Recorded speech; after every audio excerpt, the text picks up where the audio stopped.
Dorothy Wilson cala une mèche de ses cheveux blonds derrière son oreille, fixant son roman policier d'un air désapprobateur. Le dernier retournement de situation, peu crédible, rendait le personnage beaucoup plus bête que Dot ne l'avait imaginé. D'un autre côté, Dot! Elle leva le regard.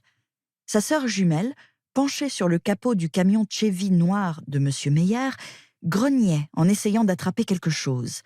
Si Dot pouvait taper à toute allure, additionner des nombres à 6 chiffres en un rien de temps et parler 3 langues à la perfection, sans compter le morse, les moteurs ne l'avaient jamais suffisamment intéressée pour lui donner envie d'apprendre de quoi ils étaient faits. Mais le garage lui plaisait bien. Faiblement éclairé par une ampoule suspendue et rafraîchi par la pluie qui tombait derrière la porte fermée, elle aimait y rester auprès de Margaret. Dot portait une robe bleu marine ornée d'un impeccable col Claudine, tandis que sa sœur avait revêtu une combinaison graisseuse particulièrement peu féminine et vaguement attaché ses cheveux noirs épais en une queue de cheval incertaine. On restait souvent perplexe face au contraste saisissant entre les jumelles Wilson. Elles n'en étaient pas moins inséparables.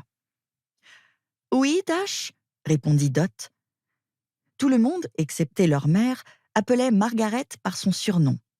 Compte tenu de son agitation perpétuelle, celui-ci lui allait à ravir. Dash se retourna, la joue badigeonnée d'huile.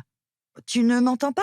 Ça fait au moins 5 minutes que je t'appelle. » Dot manquait souvent une grande partie des conversations lorsqu'elle était absorbée par un livre, et elle en était consciente.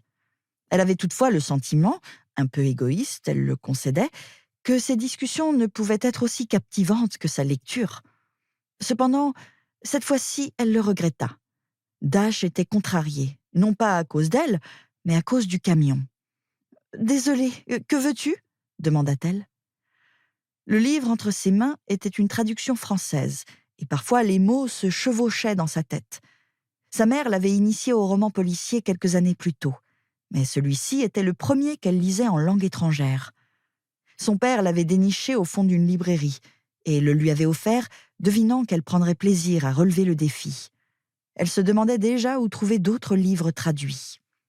« Tu veux bien me passer la clé de 13, s'il te plaît ?»